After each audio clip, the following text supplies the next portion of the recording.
but didn't get you anything because you were sleeping.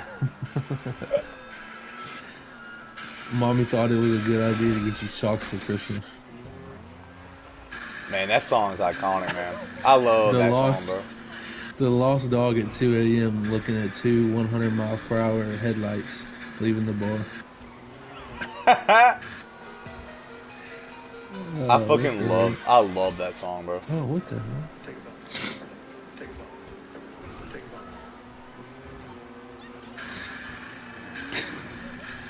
Push spin wall, baby. That's it. Man, when that shit would hit, you just knew. You just knew some high impact shit was coming. That and like when Jeff Hardy and them come out. This one says, "Me after asking the gun shop employee for his cheapest 12 gauge in a single shell."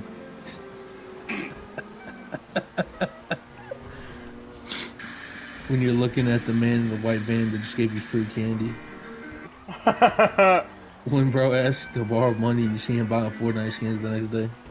Facts. That's James on God. My 6-year-old self opening the door to my parents' room after hearing my dad repeatedly say, "You like that?" and my mom crying. The fact that these are all like Kurt Angle memes, bro. When the quiet kid tells me to stay home from school tomorrow. Bro, I swear. Kurt Angle memes, bro. What the heck? Bro, it's funny how... It's funny how anything becomes a meme. Yeah, like, anything could just take off. The slightest thing bro, I could just take randomly off. started seeing that fucking clip. Like, just randomly. It came out of nowhere. Oh, wow, I won the vehicle. Yeah. All the ones I just sold. Even though the Taypan fucking sucks ass, but... Bro, I love these videos of people going to NFL games and stuff. And they sit there and they hand the players, like, Zen. Like, you want some Zen? Like, this one is Jared Goff, like, signing someone's can of Zen. God damn. When you recognize a dude getting pegged on Pornhub video. That's my boy. Dude, could you imagine? Crying. Bro, imagine you turn one of those on, bro. And, like, you literally, like, it's your boy. Like, it's like your boy. And you're like... Yeah. No. Yo, you, like, instant... Where the fuck you're like, where the fuck my phone at? You know, you watch it on your phone. Fuck, man! And you're like... You send him the clip. It's like, yo, is this you, dog? Dude. He texts you back. I'm about to kill you now. You want to figure that out. Shit. Yeah. I like, I think it's funny when they sit there, like when people do people do those TikToks where they go out, like they go out in public, and they ask like, "What's your deepest secret?" or whatever type of stuff. Oh my God. And the people just will just tell on themselves with some of the worst stuff ever. Yeah, I got a train ran on me while my boyfriend was sleeping. Yeah, it's like people are like, "Bro, I would have went to my grave with that one." Yeah, facts. Or I fucked my. Someone said I fucked my dad's mom. They're like, I fucked my dad's mom. It's like I fucked my dad's mom when I'm done, and like, you know, because it's like they say some random shit. Say, bro, how you gonna admit that you fucked your grandma? I heard. Oh my God, I wish I could remember, but they had one where they did it at a high school, and I'm telling you, Chris, some of the stuff these kids were saying. Oh my God. And that they did. Oh my God, like it was actually some of the worst things I've ever heard. Disturbing as shit. And I can't remember what they said. Oh, dude. Oh my God. You don't have to. It's probably bad. Man, I wish my sling didn't saw me out, bro. I can't watch I remember one of them, this kid talked about how he like banged his dog. Yeah. Or they let his dog bang him too was another one I saw on there.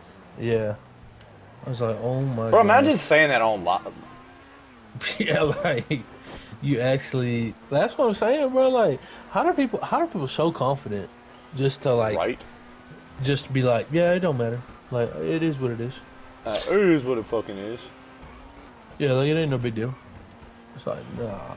Nah, bro, y'all fucking crazy, dog. Like y'all are insane. I remember I was in like government class in high school. Yeah. And there was like Rodney Bailey in there, Logan Safer, Landon Campbell. It was like Catherine Gilbreth, what's that girl's name? Alexa or Alexis? Oh, yeah. What was her last name? I don't remember her last name, but I know who you're talking about. Yeah, something like that. And a couple other, I think maybe a couple other like popular kids. But there was a lot of kids that I knew and all that stuff in the class. And all the like popular kids and like the kids that you would say like are a-holes or whatever, they were all sitting on one side of the class and they were all huddled around Rodney. And they were watching a video and there was this girl who was literally videoing herself like in doggy style getting banged by a dog. And I was like, holy cow.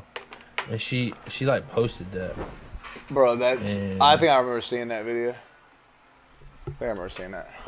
And she ended up getting like made fun of for it and all that stuff. I mean, damn, I don't blame her for making fun of. I mean, yeah. Kind of, that's what happens when you. Which kind of some things that you deserve to get made fun of.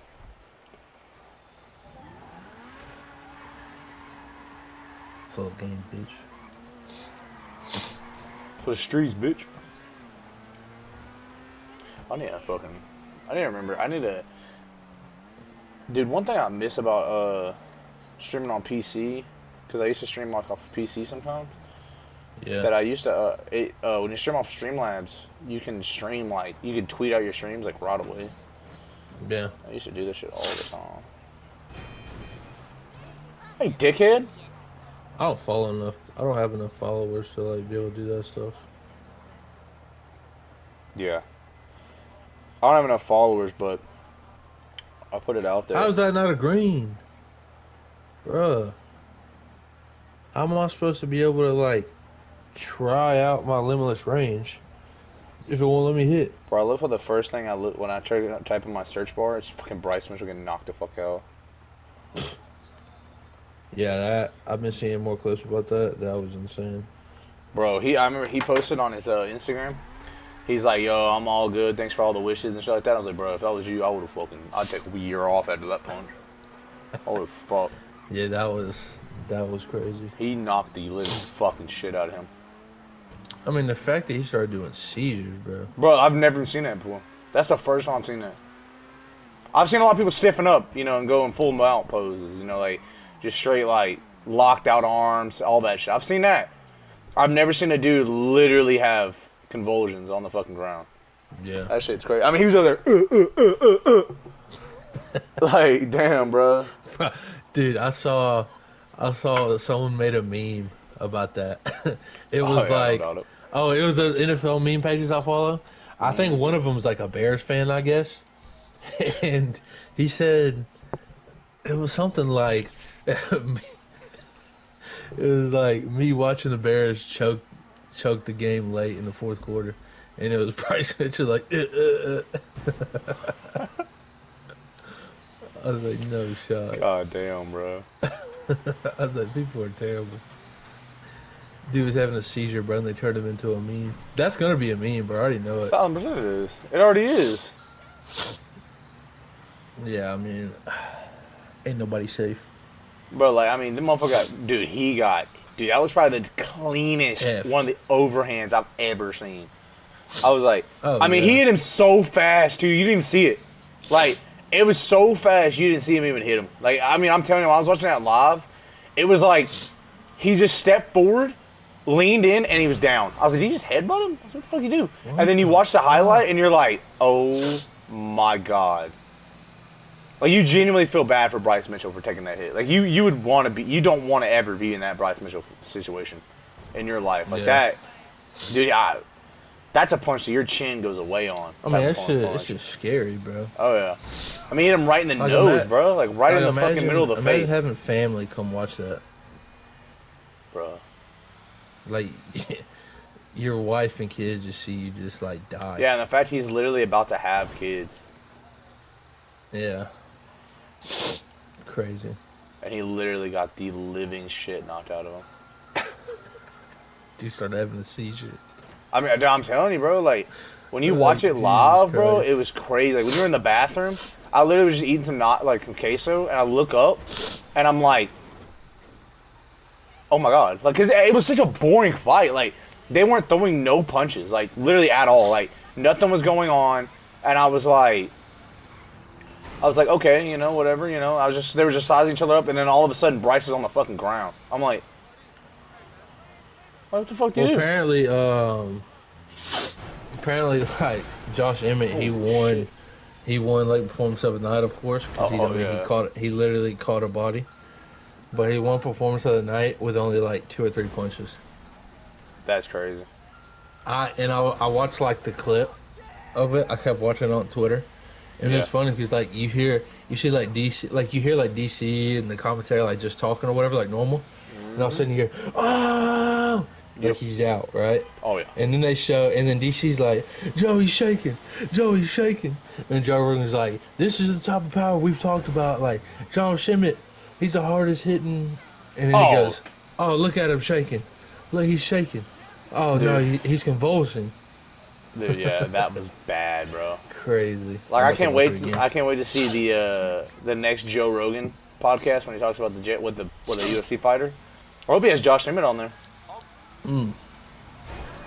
Could be. I love how Josh Emmett did that, but couldn't fucking piece up Yair Rodriguez like that. Bro, sometimes. Bum. No, well, Yair Rodriguez and Bryce Mitchell, that's 2 different. Bum, bro. He's a bum. That's what it is. He's a bum. Who, Josh Emmett? Dude, bro, like, come on, you can't fuck up that dude. Come on, bro, bum. I don't know if I'd call him a bum. He literally killed a man. Bum, bro. With one punch, bro. He's bum. No, but think about it for real, though. Could you imagine having that type of power in your hands? That all you gotta do is just touch somebody, bro, and they're dead. Like, could you imagine? That's like Francis Ngannou at 145. I was just about to say that. I was just about to say that. Like, when Ngannou knocked out Overeem, like, and he's a heavyweight, so that means you could do that to any size human. Yeah. Like a featherweight, you're small or whatever. You'll do it to like smaller guys. If he would have done it to a featherweight, he probably would have lifted him off the fucking ground. Oh, he'd have killed him. Bro, he'd have hit him so hard they flew up, bro. He'd have broke it. He'd have broke that. They'd have been like, I'm already going to send your ass to heaven. That's what he just told him. Like, I'm going to send your ass up there for you.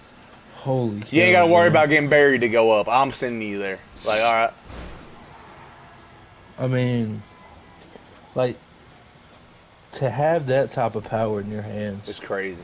It was like Deontay Wilder and shit, bro. It's just like... Yeah.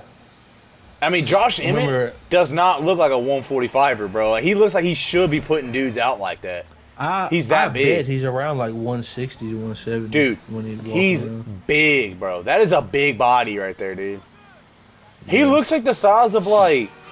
Bro, he looks about as big as, like, a welterweight. Jesus Christ. I mean, look how big he is compared to Bryce Mitchell. And Bryce Mitchell is a 145er, like an actual 145er. So, like, I mean, you look at Volk. Volk don't look nowhere near that big. He's thick, but he don't look that big. No. Nowhere near. Well, if Josh Emmett was taller, he could probably be at lightweight, honestly. Oh, 100%. Well, how tall is he? Is he 5'6"? He's pretty short. I'd say he's like 5'6". Because he's smaller than Bryce Mitchell. He probably could do lightweight. It's probably just easier for him to do featherweight. Like, he probably could. It's just the size guys. Because Bryce Mitchell's like 5'10". 5'9", 5'10". Fucking shaking, bro. Dude, he hit him so hard, bro. Yeah, I mean, I'm telling you, real quick. I've never seen a guy get hit that fucking hard. That's fucking He hit him so hard his body didn't move. Like, literally, like... His body shut down instantly. Like, that's a knockout. That's a knockout you see when someone just... You literally see those knockouts when it's like a sucker punch. Like, when someone just walks up and clean clocks your shit. Yeah. That's literally, like, what happened. But he watched it hit him. Like, he literally threw a punch at Josh and just... Boop. I'm telling you, I bet the last thing he remembers is feeling the punch. Honestly, he probably doesn't. He probably literally remembers seeing Josh, and then all of a sudden he's dead. I honestly believe Bryce probably saw God for 3 seconds. Bro, there's a Deontay Wilder knockout that he had a long time ago, and he knocked this like bald-headed tattooed guy out or whatever. Oh yeah. And the guy was like Deontay was kind of like shuffling back and forth type stuff, and he just hit him clean. It looked like he didn't even touch him. Like, you don't hear anything. He hit it straight across the face, like just smooth. Yeah, and he talked about how when he punched him, he didn't even feel it. He was like, it was like a hot knife slicing through butter. He's like, he didn't even feel it. And that he said he truly believed that for a few seconds there, that he was dead. Oh, dude, I don't doubt it. He said he looked back, and he said he didn't see his stomach moving, like he wasn't breathing, he wasn't moving. He's like, I truly believe for like, a good 10, 15 seconds he was dead. Yeah, it's like, could you imagine having that power, bro, in your hands that to where you just literally you could punch somebody and they're dead. You could sleep them. Yeah. Yeah, you got. Jacob made a new build. Uh-oh. Power 6'8", power forward, 268 pounds. Jesus Christ. Damn. He's got a 64 driving layup with an 84 driving dunk. 78 3, 77 pass accuracy, 29 speed with ball and 51 ball handle. He's got 84 like interior, 88 perimeter, 95 steal, 87 block, 85 offensive rebound, 93 defensive rebound. And then was it 80-something offensive rebound? No, he's got 85 offensive rebound and 93 defensive rebound. He's got 79 speed, 79 speed, 67 excel, 90 strength, 80 vertical, and 95 stamina. Holy shit! Jesus Christ. That's literally like an interior paint beast. That's like an all-around paint beast. So that should be called. You say what the build name is? Yeah. That's fucking wild, bro. Them 6'8" power forwards, bro. No, it just shows the builder part. It doesn't say it in there. Those 6'8" power forwards, bro. They different, bro. That's what that one build was that dude was playing against with. That one that was stealing everything. He was like a 6'9" power forward. He's shaking bad. Oh my goodness. He's in convulsions right now. Oh my goodness. That was insane. Like how they're just like, oh my god, oh my god, he's in convulsions. They're just so naturally chill about it. Bro, he hit him right on the nose. Yeah. Right into the shadow realm. I mean, the twitching and the he tried to get up and he can't even get up, man. Bro, it was so bad seeing him like try to get up and walk. He dapped him up or whatever, and it was like, dude, he literally had to grab his arm to help him out, bro. He couldn't move at all. I'm trying to see that. God, you can hear the hit, bro. Holy fuck. And when he knocks him out, dude, he like right leans over. He knocks him out. Oh! Yeah. I was like, oh no, you a scary ass man, dog. Like you a real dude. If I had that type of power, I do. If I had that type of power, and I really hated somebody, and I really feel like I could knock them out, I would just like when they're doing like the face off in the middle of the octagon, right? I'd look over where the camera's at. I'm like, you want to see a dead body? and then later I'd knock them out. I mean, that to have that type of power is insane. It's like, and how fast it is. It's not even like it's like it's so much power, but how quick it got to the point. Yeah, like think about that. Like, oh my god. That's the scary part about some of those smaller guys. Is you don't see a lot of them with power, but when you do, they're also fast. But look at that's the thing about Cody, bro. Like fast. Cody Garbrandt, that motherfucker, bro. He's a 135er putting dudes out, bro, out. And his is more. I think his is more like accuracy than power too. Like he'll hit them so clean, but it's like you know when he throws a punch, it's so fast, but it's so clean. Like when he connects, you're going to sleep. Yeah. Like he. But the sad thing with him is that he doesn't have a good chin. Yeah, he doesn't. So it's like he's so adamant about trading with people because he has the power to knock anybody in that division out. Mm-hmm. But when he does do that, he gets caught, and that's how he loses every time. He gets caught. Which I think he's on like a 4-5 win streak right now. Which I'm like, hell yeah, Cody. Yeah, he's won a few, which is good. I feel like that's. I'm kind of glad, dude. Like they were gonna cut him like before. Yeah, because it's crazy to think about it though. When he was on the come up, like he was fighting some of these no-name people. Like he was fighting some of these no-name people in the UFC, and he automatically got the shot at the title. Like he got there fast. Yeah. So he never really got to fight some of these guys who are at the higher level, but not championship material. Yep. He just went straight from fighting, some of these lower some dudes who aren't even here top 15, barely in the top 15. To the title, and he had the best, he had one of the best performances ever. Yeah, Dom. And it's one of those things where, it's just one of those things where he, for one night, he was the best man on the planet. He was the best 135er for one night. And after that, being that he was the champ, now he had to start fighting these guys who are that good. Yeah. Consistently. Put tape on him and find out his weaknesses and shit. Yeah. Which is crazy to think that if he had 10 more seconds, Cody would have fucking retained that belt. Yeah, dude, that's the thing I hate is that he actually dropped TJ. I think that's the thing that hurt him. I think, honestly, him beat, because he really did beat TJ in that first round. Oh, when he came 100%. back and then TJ beat him, and then TJ beat him, I think that was he saw his, I think his confidence got kind of shot where he's like, damn, he's like, I beat this dude, but he just beat my ass. I literally could have finished this guy. But he's like, damn. And then he realized, okay, I'm not unbeatable at that second. When he got beat, he's like, uh-oh. And then he went back and fought him again. And that was that.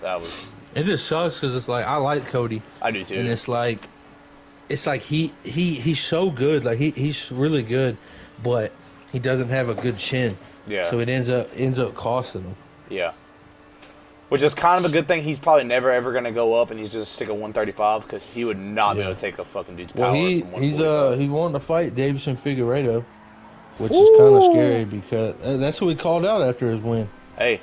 He said I want David. I'm not gonna lie though, if he goes in and beats him, hey, that's a great step to the title. Fine. That might be honestly, that could be a title eliminator. Yeah, I was about to say Henry Cejudo versus Merab is gonna be the next guy.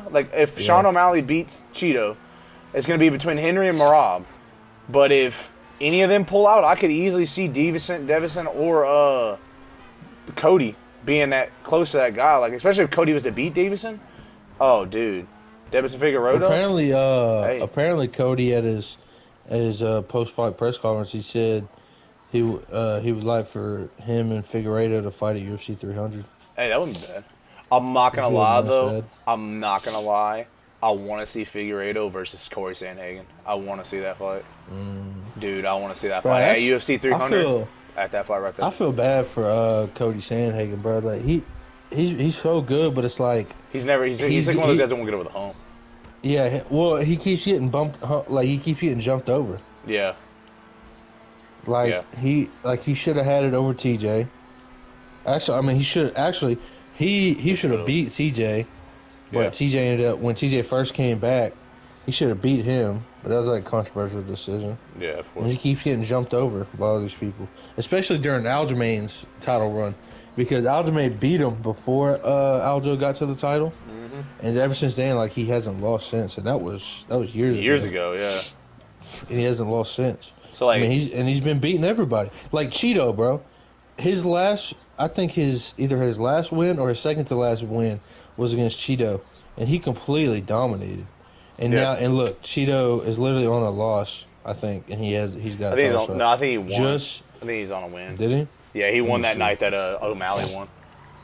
When O'Malley knocked out Aljamain, he won by decision. But it was a boring-ass fight. Yeah. He barely won. It's the closest. It was a split But I mean, decision. still, though, it's Cheeto is only 1-1 his last two. Yeah, it's or 1-2 or whatever. It's only because of the money. Yeah. I would love to see Sandhagen fight Figueiredo. Because I don't think Figueiredo is in the title. Well, I mean, he could be, but I don't think he's in it yet. But if he goes and beats, Figueiredo needs a couple more wins. Yeah, I think if he beats Sandhagen and then maybe the loser of Cejudo and Merab, maybe, because I don't see how Merab, if he loses to Cejudo, would get knocked out of being close to a title shot. Because he has a 12-fight win streak, and he's beaten a lot of. He beat Jan, he's beaten some good fighters. So I don't see how he would get knocked out of the top 5 to where Figueiredo wouldn't be able to get a title shot off of that.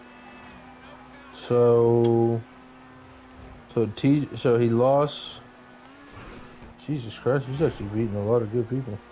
So Uchida? Sandhagen. Oh yeah, he's that. So his first loss in the UFC was against Aljamain. Wow. But he was that made him 12-2, and that was 2020. So after that, he beat Marlon Moraes, Frankie Edgar, because he flying kneed him in the face. That was brutal. And then he lost to TJ by split decision in 2021. And then he lost to Piotr Jan by So he's literally lost to the 3 top guys in the bantamweight class of all time. So after his loss to Piotr Jan in 2021, he's beat Song Yadong, TKO. Yep. Marlon Vera decision split, which should have been unanimous. Yeah. Whoever gave that, because I watched the fight and it wasn't close. Yeah. Like they literally gave Cheeto a round. One of the judges gave Cheeto like the win. Yeah, I saw that. I don't know how. And then he beat Rob Font by decision. Mm-hmm. So, like, he's on a 3-fight win streak. As I'm saying, that's why I would put Sandhagen versus Figueiredo, because Figueiredo just beat Rob Font. So it would kind of make sense. It's the next step up. Get him to Sandhagen. Because I think Marab versus Cejudo is definitely a number 1 contender. That's a good number 1 contender for O'Malley. You know, I don't think Cejudo deserves it because, I mean, God fucking damn, the dude's been out for 5 years and gets the title shot, and they also get the number 1 contenders right after. You kind of got to earn those.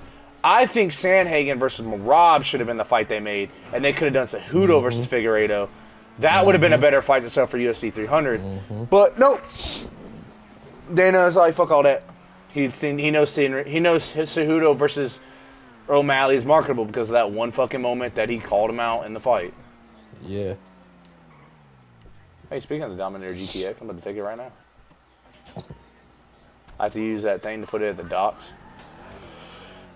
Yeah.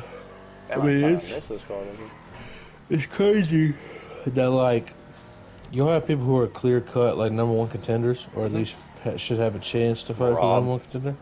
But it's like, nah, we gotta make whatever, we gotta make the fights that will make the most money. Yeah. Because that's the thing, like, it's a business. It is, but my God, dude. It's like if you deserve it, you don't really deserve it in the UFC.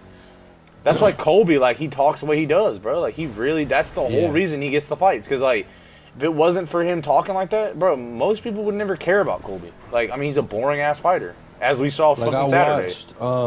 I watched, like, a little YouTube video, like, a video that was about, like, you know, what Colby was like basically his rise to superstardom type stuff. Yeah. And it's exactly how it was, whereas, like, he was winning, and it's just he was boring. Decisions. He was literally Leon before Leon. Literally. Yeah. He was basically just wrestling his way to victories, and every once in a while he'd get a finish, but not a lot, and he was boring, and he had no, like, personality. Yep. And then that's when he did that thing against Damian Maia. He's like, Brazil, you're a dump. Yeah. He talks about it. He goes, literally, he's like, I said that. He's like, and I got ultimate heat, bro. People hated me for it. He's like, he's like, ever since then, it's just instead of, like, he could say stuff like that. Like, that's kind of funny. Like, you know, that's kind of funny. But, like, that's okay. Like, you know, that, I mean, but like, it's the whole character that he plays. Yeah, it's like, I understand you saying certain things. It's getting the crowd riled up and getting people pissed off at you. You know, like, that's fine. You know, Conor does it. Almost everybody does it. But, like, when you say stuff like that about Brazil, that's fine. But he could have kept the character and, you know, kind of said little things like here and there about things like that. But the way he has gone so overboard with it, now he's stuck doing it. Now he can't fix his way out of it. And the thing, so the video was made like 2 years ago. So it was around the time that him and Jorge were having that fight or whatever, or before they had their fight. Yeah. And so that was a big part of the video, like, because they were best friends, like, growing up. Or not growing up, but, like, they were best friends after they, like, started training at the same gym and stuff like that. They, like, lived together. Like, apparently, Colby, like, lived at Masvidal's house and, like, ate his food and, like, stuff like that. Yeah, that was a big part of the thing. Yeah, and then when, like, Colby, you know, hit this, like, character and started playing this character, it talks about how, like, he basically just completely turned on Jorge. Yep. And then, like, every time they asked him about it, Jorge was, like, seemed genuine about it, like, actually sad about it. He's like, this is a guy that, you know, was my friend, and now he's playing this character that I know isn't him. Like, this isn't how he is. And then, like, when they would ask Colby about it, and he was like, George was never my friend. Like, he used me. He used me to get to where he is right now. And it's like, but you hear every story, and they talk about how, like, you know, Colby lived at George's, like, Jorge's house and stuff like that. And then you'd hear from teammates of Colby's and stuff. They'd talk about how he's a good guy, like he's actually a genuinely nice guy. And then there's another clip of Colby when he is this character, when he's playing now. He had like I guess he like met a fan at this mall or something like that. Yeah. Oh my God, this play, Jesus Christ, they blew him up. But he randomly just met this fan, and the fan started talking about like, you know, how he's trying to get into MMA and da. Like, what's some advice, right? And Colby's like, you know, you just gotta dedicate your life to it and stuff like that. Like he's being nice. Advice, some good, genuine advice. Yeah, he's like, you just gotta give it y'all. Like you're gonna have to sacrifice everything, but you know, you just gotta dedicate your life to it. If you want it to be your being life, a genuine nice person, like trying to give some advice, and the dude literally told Colby, he's like, you man, I think you should like show this side of you more, you know. Yeah, I think people like show that you really are a nice guy. And Colby's like, you could actually hear Colby like kind of sadly say like, yeah, I appreciate that. And he said, he said this isn't what sells. And the guy was like, yeah, I know, but like, you'll definitely become more likable. I know that. Like, that's for sure. Which he would. Like, if you're a genuine nice guy, like, people... That's why people love Wonder Boy. Facts. Like, yeah, is he a top draw? No. But, like, does he sell pay-per-views? Probably, because he knows how to fight. It's like, people love him. But also, Colby doesn't have a fighting style to, like, that his character doesn't help. Like, there's certain guys that are in the UFC who don't talk shit. They just don't talk shit. Yeah. And sell pay-per-views because they're that good. They're that good. But, like, then there's certain people that are like him that have a boring-ass fighting style that can't finish people who have to utilize their shit talk to be the fucking man. Like, that's not how it goes. Yeah. And it was just sad, like, seeing that video of that dude, like, talking to him and all that stuff. Like, you could tell, like, Colby was actually kind of hurt about that. Yeah, because he knows that's how he actually is. Yeah, he's hurt. He's hurt because he knows he has to play this character. Like, he can't really be himself. Yep. And it'd be a lot easier for him to be himself and not... Which, I mean, I understand that's why he has to do it. But, like, he didn't have to take it so far. Like, he could have, like...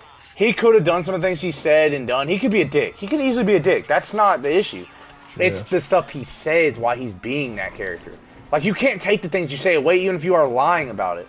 You can't take those things away. Like, you can't take away what he said about Leon's dad. He can never do that. Like, that will always be... No matter how much of a character you're playing. Bruh, you can never say that and get away with it. No matter... You can't... It's like... Bruh, that's like if you're like, dude, I'm in the WWE. Everything I'm saying is fake. Bro, if you write that in the script, like, if someone's dad... Like that when... I remember when... They talked about Ric Flair's son to Ric Flair's face. Or Charlotte. Yeah. Like how Charlotte got her, like, they talked about her brother to her face. And she fucking, dude, like, that actually genuinely pissed her off backstage talking about her brother's death. Yeah. Like, it might be fake. And it might be written in.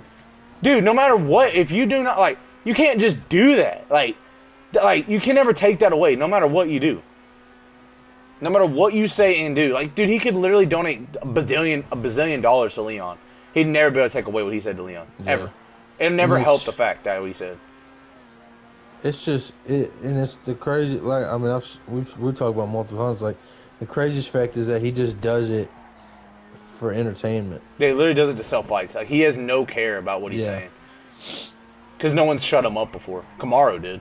But, Yeah, and the best part about it is that every time he loses, he always has some type of excuse for it. Mm-hmm. And, like, with this fight, he sat there and talked about how, like, he didn't even think he was even in a fight. Like, easiest fight he's ever, like, not even a scratch on me. While blood is on his face. Why he's all beat the fuck up, his legs and shambles. His leg, he had to be, like, I don't know if you saw it. He had to be iced out, I saw that. Yeah, he had to be helped out. Yeah. And it's just like... You're fine, I'm fine. He just makes stuff up. He's like, so blinded. He's blinded by his character. Because of this character. Like, I know he's thinking in his head, like, if he had been honest and said, or it's like, at the beginning he was being honest. He's like, yeah, you know, I just, at first, you know, I've been out for a while, so it's like... Yeah, it was more respectable. Maybe Russ has a part of it and stuff like that. He's like, my game plan was bad. The first 10 minutes wasn't good, but then we made the differences. He's like, I felt a lot better in the later rounds. Like, That actually was a genuine comment. That's an actual comment where I think he was actually being legit. I hate how. And then as soon as the fans started booing him, he started saying bullshit. Into his character. Yeah, it's like, dude, that's why he's so blinded by what he made that he can't change what he is. That's his fault though. Like he did it. Like I'm glad the crowd turned on him. Fuck but yeah. I hate how as soon as they did, he tried to pull this like good guy stuff like. I just want to thank the first responders who do this or who do what they do. He tried to use propaganda. Like he tried to pull the patriotic card. Yeah, because they're in USA and people are dumb that as soon as you chant the name of your country you're in, you just start cheering. Yep. And people some people started to, and then they started booing again and again, and he tried to pull like the Trump stuff, and then people were not buying it. Did you see that Trump was leaving? Trump was leaving while he was doing the speech. Yeah, he lost. Like he was there at the very beginning of it, and then the more and more he started talking about it, and he started getting to the end, Trump was leaving. He was already like going out with Dana. Yeah, of course. And it's like imagine, you went up to him before the fight and said whatever you said to him. Probably like, I'm gonna beat this UK dude for you, Trump. Da da da. Yeah. Like I'm gonna win that belt, bring it back home to America. It's probably badly said. Yeah, like that type of stuff, right? And then at the end of it, you're still trying to shout him out when you just put on like one of the most embarrassing performances of your career. Yeah. And the dude's not even there. Like he just leaves. Like he doesn't. He does not care about what you had to say. Like Jorge Masvidal is definitely Trump's favorite fighter. Because at least Jorge doesn't really talk stuff. Like he'll talk trash, but he doesn't start stuff like that. Yeah, but he doesn't talk about stuff like that. And even when he loses, bro, he's classy. Yeah. Like when he got knocked the F out by Usman, he literally said he talked about how it's never happened to him. And he doesn't know how. He's like honestly speechless. Like he doesn't know how to feel about it. He's never been knocked out before. Yeah. And he said, but I'll be honest, I wasn't expecting, striking. I didn't expect his power. Yep. He's like, but he's got my number. It is what it is. Yep. I mean, that was a genuine beef, too, because he had a real reason. He's like, man, I came in here off of COVID. He's like, I couldn't even get a camp, and I went 5 rounds with you. Imagine if I got a full camp. Like, that actually made sense. That was a reason to resell that fight. Yeah. Should they have? Probably not, because, he did lose. It wasn't like he literally won a round. I think he might have won 1 round, if anything. But, it was basically, he pretty much got dominated by Usman. But, it was, it still made sense to the point of where, he had a respectable beef. I don't think Usman and Kamaru are, Colby, or Usman and fucking Masvidal are best friends or nothing. But, they could genuinely grab a fucking beer. I don't think they hate each other to the point where they're I would never stand him. Now, him and Ben Askren, different story. They do not like each other. Hate each other. I believe, when he says I would punch him in a mall, or he said I'd punch him in a grocery store, I don't doubt him after what he did to Colby. I don't doubt him now. No. And Colby, everybody felt bad for Colby getting sucker punched. I didn't. The shit he said about his kids and his fucking daddy, how he raises his kids and all that shit. Beat his ass. And people who talk about oh, he had a full fight to punch him in his mouth. It's like he did have a full fight. Yeah. But Jorge, people nowadays don't realize that you can't just say whatever you want and get away with it and think you can get away with it. Yeah. Some people are crazy where they'll do that. He is. He's known. He's literally said he is the king of sucker punches. What did Sean Strickland just do? Literally. He literally when they were sitting beside each other and all that stuff. Man, they showed Duplessis first, and he was taunting and all that stuff. And they show Sean, and Sean gets up and points a gun at him, shoots him, right? It is what it is. But then Duplessis kept talking, and then he egged him on. He told him come here, come on. Yeah, and he's on camera because he knew he saw him, and he was like, come on. Yeah, and he thought Sean wasn't gonna do it, and Sean told the family, Sean's a real man. Y'all scoot over real quick. And he told Brandon Moreno's kids and wife to move over real quick. Yeah. He told him to move over. Move over real quick. Hold up. Oh, my beer. People don't the day and age of social media nowadays. People think that you can just say whatever they want and get away with it. Of course. But there are some people still in this world who don't care. Madmen. Yeah. And will even though they may confront you about it once, they'll do it again, and then you will catch it. It's on site. Yeah. Like, Jorge Masvidal is literally, like, he is the definition of on site. Like, yeah, he had a full fight. Yep. But he told you, like, after the fight, it was still on. Like, it was still on site. Yeah, he wasn't joking. And like, he wasn't lying. And people are mad that he did that. It's like, he told everybody he's the king of sucker punches. And he told everybody that it was still on site afterwards. And he did what he said he was going to do. And it's not like Colby don't know the guy. Surprised. It's not like Colby doesn't know that he actually isn't joking around about that. Yeah. It's like Colby should know he's not kidding. Like, that's why, like, Colby should be lucky that Leon didn't pull a Khabib. Yeah. And, like, a Khabib if or Leon a fucking, ended up, like, shit's crazy. Holy cow. Like, that's why I wish Leon would have knocked him out. Oh, I know Leon wanted to. I wanted him to do to Colby like what Jorge did to Askren after he knocked him out. He hit him like 2 or 3 extra times. Yep. Shut him up real good. Yeah. Bro, it was so funny watching fighters, like, after he won, they were like I remember I watched that post-fight press conferences or whatever, like I told you I was going to, and they were talking to Paddy Pimblett about it. He's like, man, did you get to watch the main event? He goes, oh, I did. He goes, straight domination. Leon didn't fucking leave a mark. He beat the shit out of that man. He goes, now, the only thing I wish he'd knocked him the fuck out, shut that motherfucker up. He goes, if he has anything to say outside these halls, I'll be shutting his bitch ass up. I was like, all right, Paddy, I respect that. I respect that. I respect that. That was kind of clean.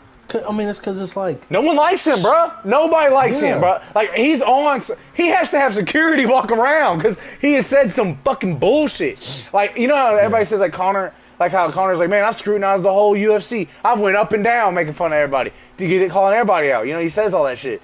Never did he do what Colby did. Never. He's never called out dudes that are just randomly he's not going to fight. Like, he's not calling out John Jones. You know, you don't hear him saying that. Like, would he call him out? Yeah, probably because he's a dumbass. But, like, would he? Yeah, has he? No. Because he knows who he wants to fight. He sets up fights for the future and sets up fights for the present. Colby just says shit. Like, he gets asked about people and he's like, he talks about Wonder Boy. It's like, dude, he wants to fight Wonder Boy next. You want to fight Wonder Boy because Wonder Boy can't wrestle and you know you can probably get a win. So that's the only reason you want to fight him. You don't want to fight him because you actually hate him.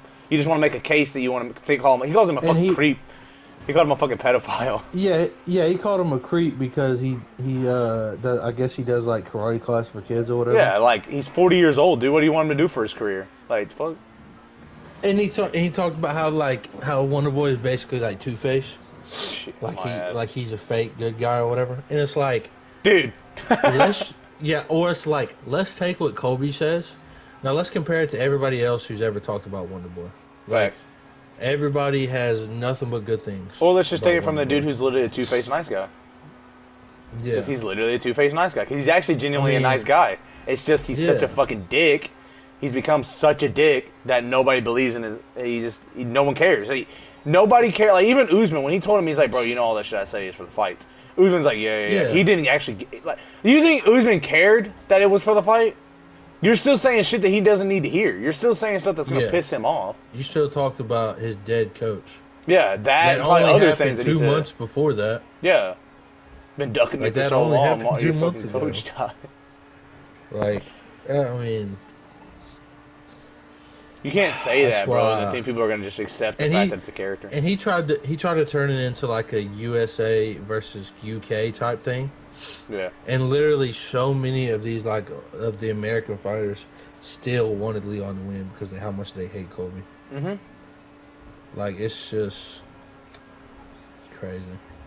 How someone can genuinely just say all that and get away with it. Yeah. Like, trust me, I'm telling you right now, if Leon sees him outside, I would not be surprised if he fucking beat the shit out. It got a chance to swing on him. I would not be shocked. Like, if I was that good of a fighter and I had to fight Colby or whatever, if I get any type of submission, like a joint submission, I am breaking a limb, dude. Because they asked breaking a arm. They asked him. They said, because they asked Leon. They said, how tight were those submissions? He goes, dude. He goes, when I locked in that guillotine, that standing guillotine, he goes, I locked it in. He goes, when he spun out, he goes, that was the best transition I've ever seen someone. He goes, he respected. He actually said, he goes, that was one of the best reversals I've seen. Because he's like, dude, I'm not kidding. I had that locked in. He goes, I'm not joking. He's like, I had that locked in, and he spun out. And he's like, when he spun out, of course I lost it. He goes, he was like, I had all my strength around that man's neck. He goes, I'm not kidding. He goes, I wanted to choke the life out of him. He goes, I grabbed his neck. He's like, there was not a doubt in my mind. He goes, I was about to leave my feet and wrap my ankles around him. I was not letting go. He's like, I wasn't. He goes, I forgot who the ref was. He goes, that ref would have had to knock me out to get him off me, to get him off. Oh, 100%. He's like, I was not letting go.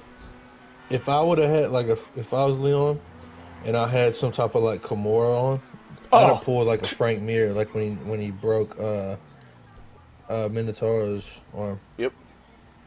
Because Leon wanted to legit hurt that man. Like, dude. 100%. I've seen some fighters get kind of pissed off at weigh-ins and, like, want to scrap. Dude, I think he wanted to kill him. Like, if they wouldn't have held him back, I don't think Leon was playing around. He probably would have went after him. Like, because there was, like, no joke. I respect how he sat there and talked about how, like after the press conference, he went back he went to the back and started crying. Yeah. Out of rage. Yeah. And he's like, because that's a tough thing to like talk just about. Say about, like, you know. He's like, he used my dad's murder as entertainment. Yeah, and it has no consequences against it. Like, no consequences. Just he can say that and get away with it. Like, no, he can't. Yeah. You're not, like, and, like, that's why I'm glad Leon beat his ass. So glad Leon beat the fuck out of him. But it would have made it so much better if Leon knocked him the fuck out. Because I was hoping he would knock him out cold and follow up, like you said. Dude. Yeah. And if someone would have asked him, are those follow-up strikes necessary? It's like, was his comments about my dad necessary? Oh, yeah. I would have been, oh my god, dude. If Leon would have done that shit, I'm already a big Leon fan, and I respect him even more for just dominating two of the best fighters in that division. But, like, holy shit, man. I hope he does it to Bilal next. I hope Bilal gets a shot and he beats the shit out of him, too. Yeah, I'm tired of him, too. I'm tired of seeing wrestlers. Well, I do not want to see those type of wrestlers get these title shots. Yeah. But ain't nobody like Bilal Muhammad, dog. And everybody try to say, well, it's because he's Arabic. It's like, it ain't because he's Arabic, because he sucks. Like, sorry to tell you. Like, he's boring. He's literally a boring fighter. And Leon literally fucked him up in their last fight. He got called because of an eye poke. He's a bitch. Like, it's not because he's fucking better than him. Like, Leon probably gonna fuck him up again.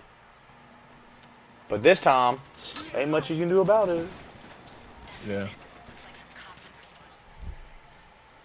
Like, at least with Kimura, though, when he wrestled or whatever, like, people were hating on Kimura back then, and they're like, man, I miss him now.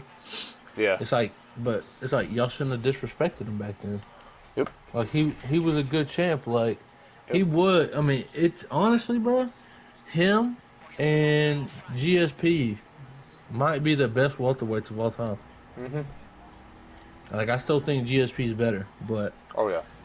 Like, now, I believe... Kimura, bro, he was that good. I'm not gonna lie. Now, if he beats Bilal... And Leon keeps it up. And then I think he's got Shakov next. If he beats those two, and then maybe... I don't know who would be next, but... Whoever after that, and he gets to 5 title defenses like Kamaru, you can make a case that Leon's title reign was better. Yeah. Because he beat Kamaru, he beat Colby, and he beat Kamaru off of historic runs. Not just, he beat Kamaru, and he knocked him out. And he came back legendary. Then he dominated him. So now he's beat him twice. Then he beat Colby dominantly. Let's say he goes and beats Bilal, pretty much beats him, either knocks him out, submits him, or just beats him. He beats him. That's another name that Kamaru never even fought, like in his title reign. And you could say, like, he's got like an 8-fight, 7-fight win streak. It's a pretty good win streak. You know, he's a pretty decent fighter. He's just boring as fuck. So, like, that's a good resume. And then he goes to beat Shakov. If he beats Shakov off of what he's been doing, dog.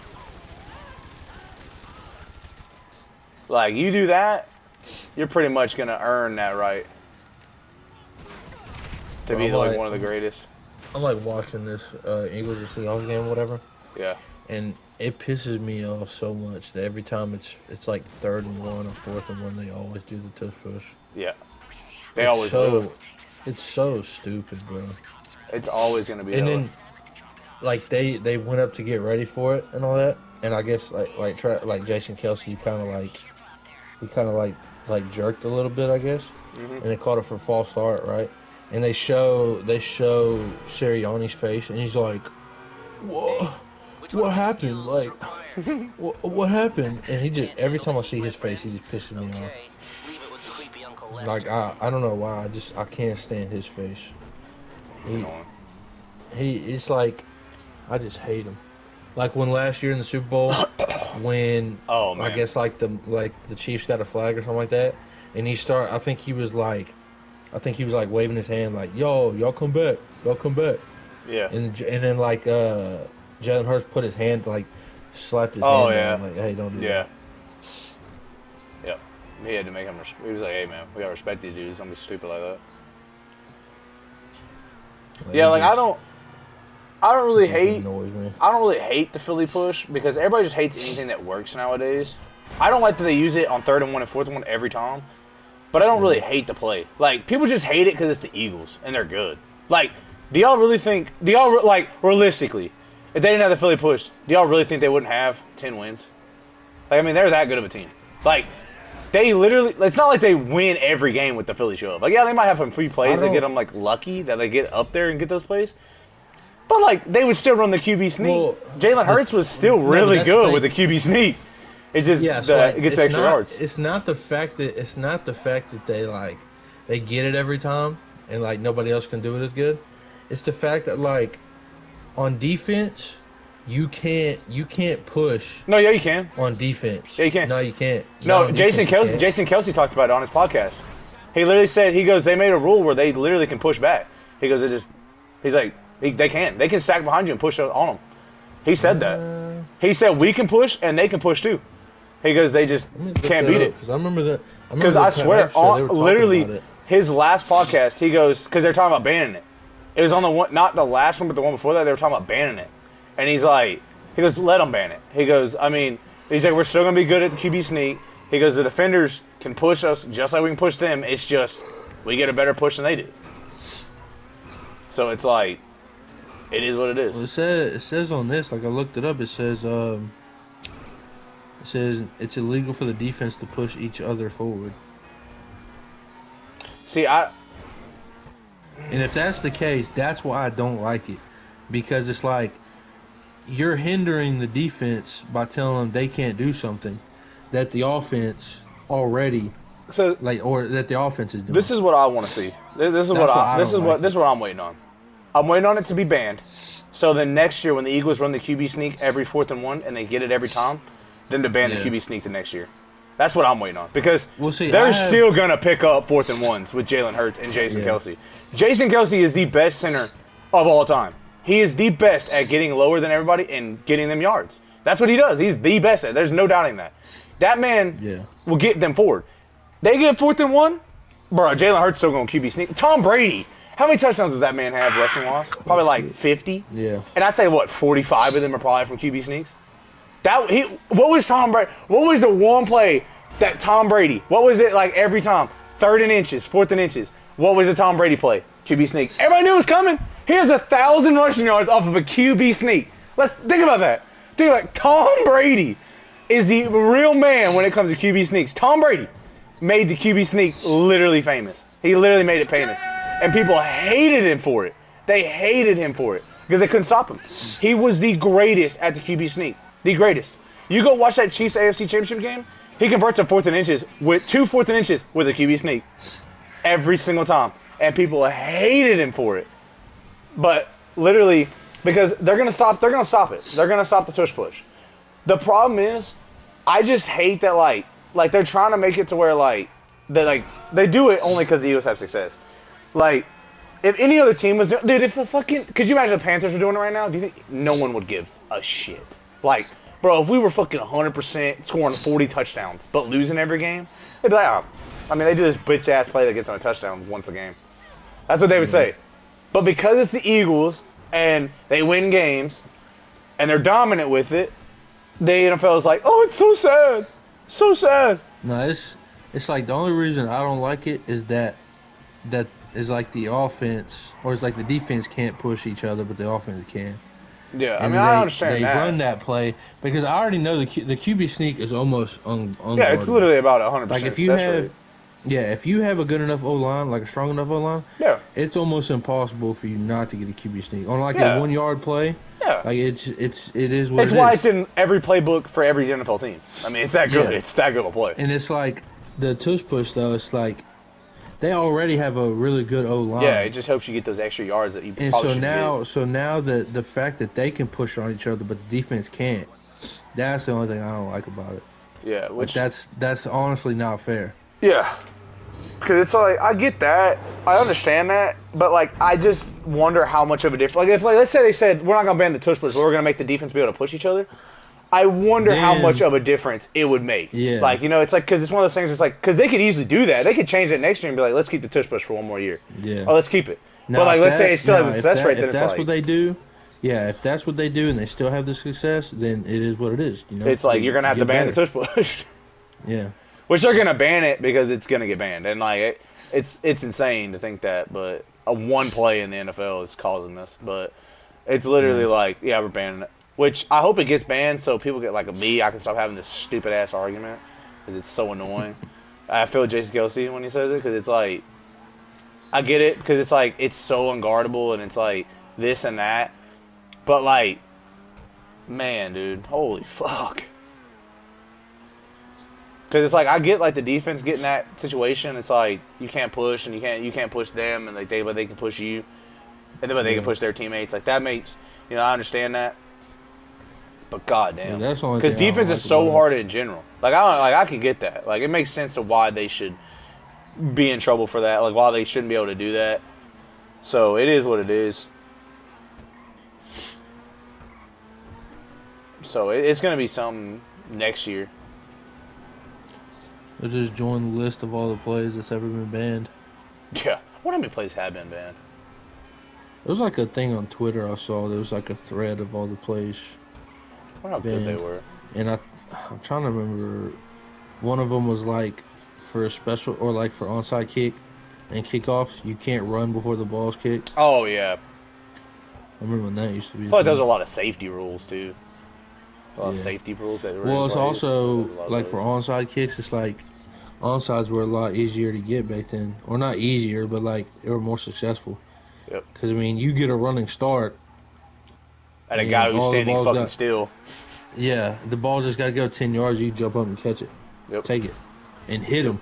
Yep. You can get a running head start to hit somebody before the ball even gets to them. While they're up trying to grab it, yep. You just hit stick. Yep, I remember that was like literally Sean Payton. I remember he started the Super Bowl off doing that shit. And he got the ball. Yeah, I mean, he played the Colts. Yeah. Because it used to work. But now, that's why it's like, what, a 99% if you kick it onside, it's going to the other team. Yeah, then we only see like onside kicks once or twice a year. Yeah, it's more rare. I was playing them return than recovered by their team.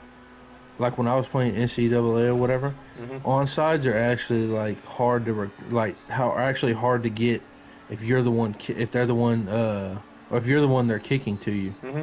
Like if they're trying to recover it, they actually have a good chance of getting it. Yeah, if you're like the receiving team. It's because it's like with Madden when there's a fumble and nobody wants to grab it. Yeah. It's like that on NCAA with onsides. Yep.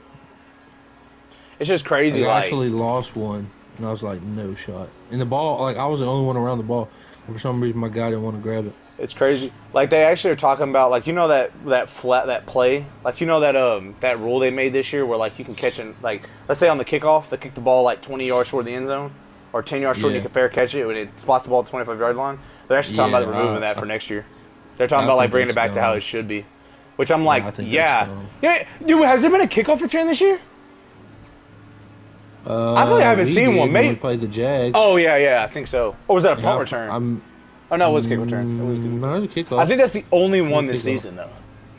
No, there's got to be like a couple more. I haven't seen many. There's only been like maybe y'all. There's not a lot because people they'll just kick off as hard as they can. And if it goes anywhere in the end zone, nobody takes it out. Yeah. And then, like you said, some teams, they'll catch it at, like, the 10-yard line. Yeah, a lot of kickers are just kicking into, like, the 5, and, like, they're just kicking it to kick it. And they'll fair catch it. Yeah, if it's anywhere within, like, the 10, 15-yard line, they'll just fair catch it and get it at the 25. Yeah. And I think that's, like, Pat, he talks about that sometimes, and I agree with him. Like, it takes the play out of the game. One of the dumbest things. Yeah. Like, there's no more, like, kick return specialists. Yeah, it's literally, like, it's stupid. And like, in punt returns, it's more exciting on punts now. Yeah, like if a team has a kick return specialist, like that could really change. Yeah, look really at change the Jags. They have Jamal Agnew. Look, I mean, he's returned over the last few years. Like Cordero Patterson. Yeah, that's what he's been known for. That's why I kept him in the NFL for so long. Yep.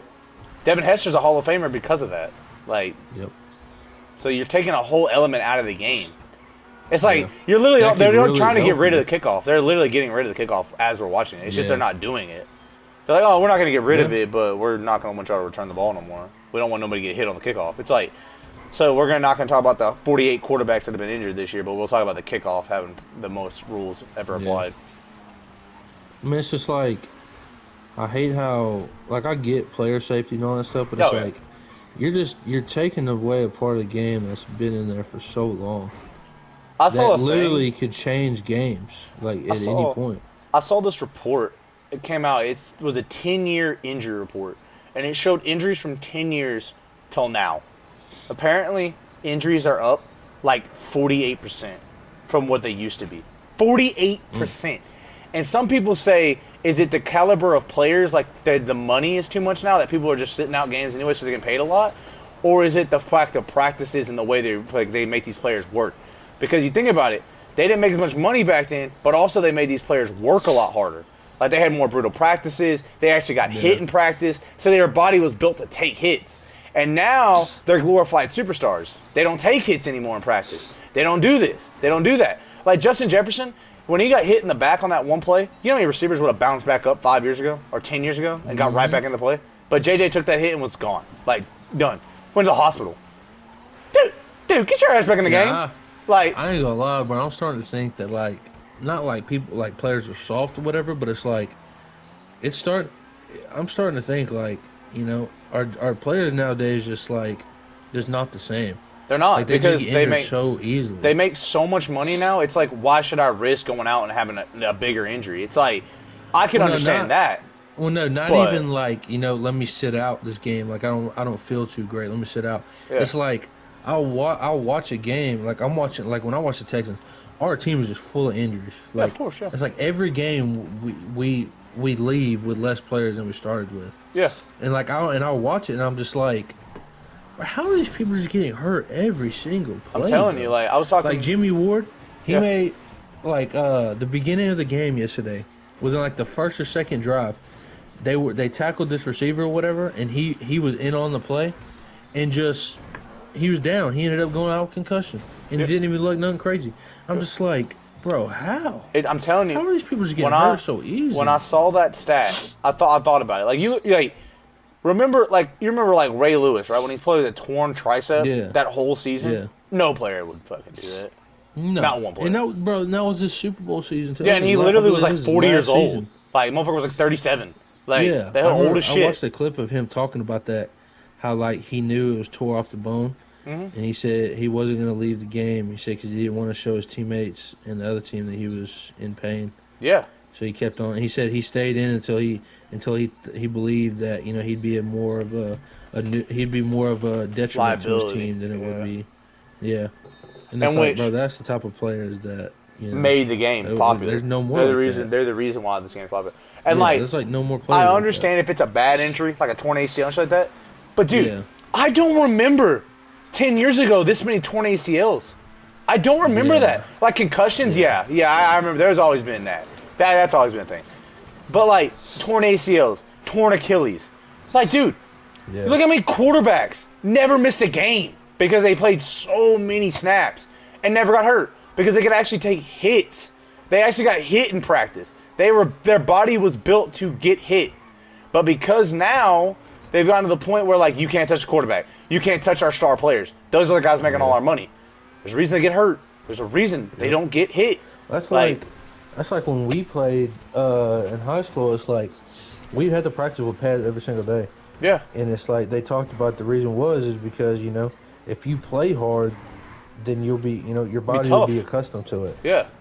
Your body will be able to take the hits. Yep. It's like if we just play soft every single day and just touch, you know, no pads, and then you go out into a game, people are going to get hurt. And like, at first, like, I thought it was kind of retarded. I was like, well, that's just that's like a stupid turn. Like, that doesn't make sense. Yeah. And then, like, you know, I never got hurt. I never got injured.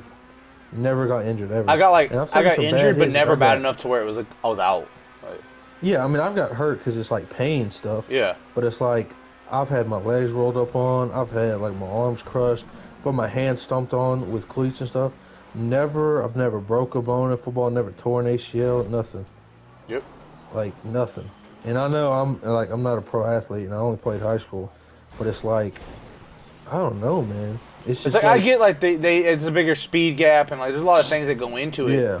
But it's like, it's bro, a lot more muscles that are like tense and it's like, bro, but like also think about stuff like that. But think like, about college, bro. Christ. These players don't get hurt like that in college. They do not get hurt like you don't that. see that a lot either. And I get there's a bigger jump from the NFL, from the college to the NFL, but it can't be that drastic where your injuries are more, especially because you don't even get hit. You don't even get fucking hit. Yeah, I mean, it may be a bigger jump, but it's like it's still the same game. Like everything's yeah, it's not like that much different. Like that's and some of these players that are getting hurt or like that get hurt in college or whatever, or doesn't get hurt in college, that's only a year or two away from them being in the NFL. Yeah, like literally. That's not that. It's not like in like they're like when 80. I said like we're in high school. Yeah. I don't know. It's like I agree with you. It's like every game, bro. Someone on our team just gets hurt. Every game. It never fails. Every game. Never fails. Like even when I was watching the game, like Titans players, bro, they were just getting hurt, and I'm just like, how? Like every hit, bro. Like every hit they get hurt. You have a chance of losing a player. Yep, every hit, every single hit. I mean, and it's like just, holy fuck. Like, that's when Tom Brady he called the league soft, and I was like, he ain't lying. Yeah. Like I'm starting to believe that, bro. It's like every game we have someone out. Yeah, it's insane. It's literally and insane. sometimes I get it. Like yeah, there's CJ certain hits that like that's a concussion. He should be out for a game. Like 100%. You know that's respectable. But like, there's some where it's like, bro, get your ass on the goddamn field. Like a sprained ankle, gotta be out 6 weeks. Get the fuck back in the game. Quit being a pussy, dude. Like what the fuck, man? Let me see if I can find how he got hurt. Like we lost Will, and was only supposed to be maybe like a week or whatever. He's gonna be out for like probably 2-3 weeks. Yeah. And they hurt a shoulder. Oh, I can't play. Bitch. Get the fuck back in the goddamn game. So it says, Will Anderson has a high ankle sprain and is in a walking boot. And that was after the Jets game, at the very end, because I remember him going out. That was all the way to the end. Could you imagine? Like, you know how many people in the real world on that Jets turf. Like, you realize how many, like, in the real world, you know how many random people, they just random people, probably get high ankle sprains every once in a while and go back to work 2 days later and have no problems. Yeah. They might hurt, but you know what they do? They ice it. You know, they might take some Advil and get right back in the goddamn game. You're telling me an NFL player can take some Advil? The thing that I understand about that is that like they're playing. That's a different type of job. Like they're playing like, you know, maybe office job or whatever, but they're playing. These people are playing the NFL, and you know your body is your job. Like your body is important. Oh, I get that. But it's like I get that, but I've had high ankle sprains, bro. They're hurt. Like they are bad. I've had a high ankle sprain. I've had a grade A high ankle sprain. Well, I couldn't bend my ankle. Like I couldn't walk. Bro, I was good in a week and a half. Like good. Like my ankle felt great after 4 days. Because it's an ankle. It's built to hurt. It's a joint. It's going to hurt. It's the same thing as elbow joints. You hurt your elbow, give it a few days off, you're good. All they have to do is not practice and walk on it for 3 or 4 days, they'll be fine. Like, bro, I get that, like, you know, that's mostly, like, you know, that's their job, that's their body, and things like that. I understand that. But, like, bro, some of these dudes, you just got to be a man. You just got to be a fucking man. Another thing with that is, like, yeah, they may be hurt and their body is important and stuff like that, but it's like, they have all this equipment and all this medicine nowadays.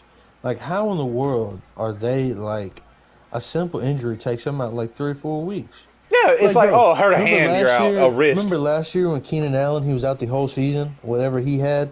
Hamstring injury. Yeah, hamstring injury. It was also the same thing. No. Did he just like, hurt it. Like, he had, like, a sprained hamstring or something like that. Yeah. Brian Robinson Jr. got shot and still came back and played. Yeah. I'm still able to play. Yep. Crazy. The same thing. Didn't that shit happen with wasn't that the same thing that happened with Justin Jefferson this year? He had a hamstring injury this whole time. He's been out for like 6 weeks with a hamstring or like an ankle. Yeah, it was something like that. He got like hurt or whatever in one of those games, and like he like hurt his ankle or his leg, and he's been out for like multiple weeks, and he just finally came back. He got hurt. Yeah, he got hurt early in the season. And he was out the whole rest of it. And and I think the Vikings were already like just shut the season down. Like, don't try to get hurt. People were just wanting to end the season. Then they actually like win a little bit, and he comes back and gets hurt in the same game. Yep. I mean, look at Tyreek Hill. Like, he hurt his ankle last week, still played in that game, and he was almost going to play in this game. But like he made a game time decision. He's like, I don't feel the best. I respect that though. He actually went out and tried to play. Like, he actually was like, I'm going to play if I feel good. He didn't feel good. He goes, I'll be back next week. And he probably will be back next week. But you don't see him sitting out 6 weeks for the same injury that Justin Jefferson just had. Like, bro, I get it's their body. They know what it feels like. But, dude, there's sometimes, man, you just got to man the fuck up. Like, you're playing a content. How many times probably in high school and college did they have that injury and we're just like, man, I got to make it to the NFL, bro. I got to get back out there. But now that they made it, they're like, fuck that. I ain't playing. I'll take my money. It's like, dude, that's so sad. Like, it's God. Just crazy how easy it is now. Like, bro, I could hit an NFL player and injure them. Just hit them in the chest. They'll be fucking out for 3 weeks. And they're specimens, too, man. They're built good, too. Yeah. Like, it's like stereotypical big hits or whatever. Every time they're out. Like, dude. You see a guy get hit hard, you're like, oh, but he's out for a few weeks. And it's like, now I know this isn't the same thing, but like if you're playing Madden, every time people get hit stick all the time. Like people hit stick with every tackle they make. Yeah, pretty much. And rarely do they get hurt. Yeah, but it's like you see in the NFL, someone get hit stick automatically they're out. They get hurt. Yep, and they're out for a week. It's like, bruh, like how? I get like the only injuries I think you should be out for like multiple weeks is if it's a big time concussion where you can't like Tua's. Made a lot of sense. Yeah. Tears, of course, like, body tears, like muscle tears, you're going to be out wall. Like, that makes sense. But, bruh, a high ankle sprain, I could get missed in a game. Like, you know how many NBA players probably deal with bad ankles? Like, and they are on their ankles a lot more than a football player is. So, like... Like, bro, something odd, like, I see it all the time is, like, Nico, bro. Like, he'll sit there and, like, he'll be fine, and all of a sudden he just gets hurt, and then he's out, like, a few weeks. Yep. Like, the one against the Jets game. Man, he literally got hurt after his first catch. Yep. Went out, gone the rest of the game. Didn't even play, and then he didn't even play this game. Yep. And I think it's like his hamstring or something like that. Probably, it's always hamstring injuries. And it's like Jesus Christ, are these strength and conditioning coaches like do they just suck nowadays? Like with all these teams, like do they even need to do their is their job even needed? Yeah, exactly. Because it's like. Or like these medical trainers, like what are these people doing? Literally making these people soft as fuck. Like it's just like they can't take a hit or like, they can't. The slightest thing hurts them. And I know that's us talking, and we're nobodies. Like we're not pro athletes, but it's just like it's just crazy to me. Dude, I don't understand. Like I mean, I've had my hamstring be like pretty much. I've had going to the gym. I've sprained my hamstring and stuff like that. And that shit sucks. That is a bad injury. Like, that shit hurt. I couldn't fucking do much. Like, lower body-wise, dude, I couldn't even do most of the lifting things. But, like, 3 days, just didn't lift with legs, kind of took it easy. Fine. Like, I was good. Could probably run if I wanted to. But, like, I mean, I know that's not me making cuts and getting hit and all that stuff, but, like, also, I don't have millions of dollars that I was invested into my body from, like, other, think about it. Bro, you're telling me that Keenan Allen couldn't bounce back and he plays on the Los Angeles Chargers? Like, they don't make billions of dollars? You're telling me, like, the medical just doesn't work? They're fine? Like, some of these players, I think they just sit out so they don't take any more hits. They're just like, I'm fine. I don't want to play no more. They just like, whatever. I think the game makes too much money. I truly believe that they make too much money. And I think that's a big reason why a lot of people just like, fuck it. Like, you see what's going on in college right now. These make so much money. Why should I come out? Yeah. I mean, it's a good point. It's like, why should I come out? Like, why should I play? Why should I get hit if I'm making $20 million a year? Like, if Pat was rolling, look at Pat, rolled his ankle last year, won a Super Bowl. That's a real man. That's a real fucking man. Yeah. And he had a bad ankle sprain. He couldn't even run. Like, and he actually did. That's a real man. I respect him. Wasn't even supposed to be able to run. The man pulled off like a 20-yard scramble. Like, like a big play in the Super Bowl. Yeah, like a massive play. 20-yard scramble. Yeah. To keep the chains going. Dude couldn't even put pressure on his leg, bro. It's because he knew he had something to play for. Yeah. Like, and he's making more money than any quarterback he was making more money than anybody in the league. And he's out here still playing. Like, all the dude had to do, he literally sprained his ankle in a big game and was like, man, fuck that, dude. I'm trying to win a Super Bowl. I want a legacy. He's a respectable player. You can respect someone like him. But he's like, man, fuck that. He's like, why the hell should I be sitting here sacrificing my team's game because my ankle hurts?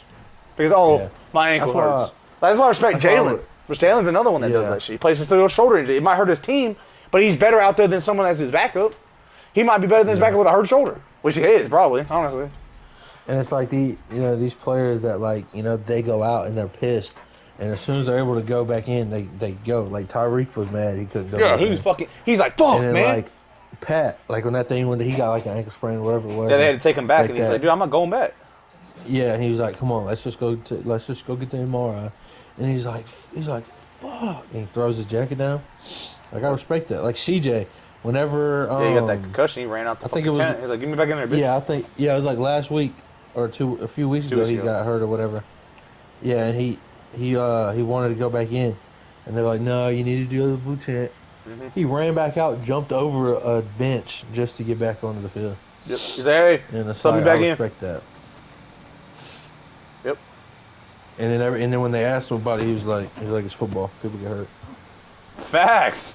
He's like nobody's like healthy this late in the season. Facts. He's like, it is what it is. It is like it literally is what it is. And then that concussion protocol thing where he had to go in that blue tent, that could have led to the next week where he got hurt against the Jets. Mm-hmm. But it's like he wanted to play. Like he didn't want to give up. They didn't want to go playing time for himself, which he's making millions of dollars to go out there and put the fans on. He's out there to win games and put entertainment for the fans. Yeah. You should be willing to take a shot or two. He knows how important he is to like this franchise. Yeah. He knows how much like the city and the franchise like depend on him. Mhm. And it's just sad that like there's players out there that literally just don't care. Like they just don't play through anything. Like they get hurt and they're like, I'm not playing. I'm not playing. I'm not playing. Fuck that. I'm not playing. Oh, you want me to play? Like, that's why I don't care for basketball as much. Oh yeah. Because it's like the fact that there is a term, the term game managing or whatever it is, load managing. Yeah, load management. The fact that that's a term. Bro, they literally had to make a rule to where you can become an all-pro and even a fucking all-star because you had to play so many games within the first half of the season. And you had to play so many games throughout the season to even be eligible for awards because people wouldn't play. I wish, like with basketball or even with football, you don't see it a lot. You don't see it as much in football, but with basketball, if they sit out just because they'd sit out, not because they're injured or anything like that, I wish like they didn't get paid. Facts. You would see so many more people like actually be willing to play. Because the thing is, like the NFL, once you get that guaranteed money, you're guaranteed that. But you are a game time check on the NFL. If you don't play, you don't get paid if you're not guaranteed money. In the NBA, you're guaranteed. You don't play, you get paid. So, like, you have a fully guaranteed contract every year you step on the court. But in the NFL, unless you're, like, that year is fully guaranteed, like, as a rookie, that's why you see all these younger players on these rookie contracts. Those are fully guaranteed contracts. They get every dollar of those contracts. But then when they sign their second one, someone who gets, like Lamar, you got, what, $200-something million guaranteed? He'll get whatever, how many years that is fully guaranteed, he gets all that. So he doesn't have to play a lot of those years. He gets that paid. Like Deshaun. He don't have to play another game, he's going to pay $220 million. He will get that regardless. Yeah. No matter what. But, like, someone like Daniel Jones, he's getting paid right now. But let's say he gets injured like this his third season. He ain't playing, he ain't getting paid. So, like, they doesn't have guaranteed money. They don't have to pay him. So, like, that is good. That's why that should be a thing. I believe that, like, there should not be guaranteed contracts in the NFL. I don't believe they should be guaranteed money. I think they should have guaranteed money if, like, I like the guaranteed thing that they get paid a certain amount. I think they should have, like, a total amount. But if they don't play, they still shouldn't get paid. Like, if you're not seriously hurt, like, where it's like you have a torn hand, like a broken hand, like Joe Burrow has a broken wrist or whatever, like a torn ligament in his wrist, he can't throw the ball. Yeah. That's a legitimate injury. That is an injury. He can't do his job. Like, he can't do what he's supposed to do. But if you got a lower back spasm and you're like a dude who like is a fucking kicker, bitch, get the fuck out there and kick the goddamn football. Yeah. Like, you shouldn't be like getting paid millions Kaimi, to sit on the pitch. Oh, but man. it was making me so mad that Kaimi, he had like a hamstring injury. But for him, it's like, I don't know if it was his kicking leg or not, or his plant leg. Yeah. But it's like with that, I was mad because I was waiting for him to come back. I was like, bro, please, like, hurry up and come back. But he was gone for like 4 or 5 weeks. While. Yeah, he was gone for a while. And we had multiple games where like we actually would have won if we had like a field goal kicker. And someone for him, like, right, like he's using his leg, like no matter what, he's using his legs. So like that's a respectable injury, but he shouldn't have been out that long. Yeah. Like, he shouldn't have been out that long. Because like I could understand if he had been out for like, I don't know. I could understand if he had been out for like a week, like he missed a week or two. I could understand that. Yeah. Because like it's his legs, that's what he does for his job. That's his job to kick the football. So it's probably harder because his legs fucked up. But bro, his leg ain't that fucked up to the point where a massage gun can't help him out. Like, and it's usually if you see players who get injured and they're out for that long or whatever, when they come back, sometimes they don't have the best game. It's like, bro, yesterday was his first game back. He hit an extra point. He hit 3 field goals, and 2 of them were 50 plus, and one of them being a game winner. I mean, he drilled all of them, and it's just like, bro, were you really like? Did it really take that long for you to be out? Yeah. Like, I'm glad you're back now. He probably was good after 2 weeks. Jesus Christ. Yeah. And it's like that Amendola dude, but like I feel bad for him because like he's not that good. But it's like that's all we had, and I just remember seeing all like the Texans fan comments and stuff like that, like talking about him. God, he needed when we played the Bengals, he hit the game winner, even though the game shouldn't have been that close, but he kicked it. And then against the Jags, he missed one, and then he missed the game winner, which I wasn't mad at him at the game winner because that was 59 yards. Yeah, I mean, and his farthest that he's ever hit was 49. Yeah. 48 or something like that. I just found it funny that he missed it. I just found it funny he missed the 59, but like right off the crossbar, but he shanked the 50-yarder. Yeah. That was like he missed it so bad. Like, it's funny. And I remember everybody talking about, like all these Texans fans talking about like, he needs to be cut, and it's just like y'all are so quick to just call for someone's job and then forget all the good they've done. Yep. Like when he kicked that game winner against the Bengals, everybody's like, oh my God, like let's go, like they're so happy, right? Mm-hmm. And then when he does bad against the Jags, in the game against the Jags, get him out of here, he's trash, he's so bad. Yep. And it's like, bro, just 2 weeks ago he literally saved us. He won us a game. Like the offense put us in a bad spot. Like when CJ threw that pick, and then they couldn't get a first down when they got the ball back, and then let the game tied. He's the one who had to kick the game winner. And people are so quick to like call for people's jobs. Yep. Especially a job like that where it's a kicker. Like I don't think people realize how hard that job actually is. Oh yeah. That might be one of the harder jobs in the NFL. Like, it might look the simplest, but it's pretty hard, bro.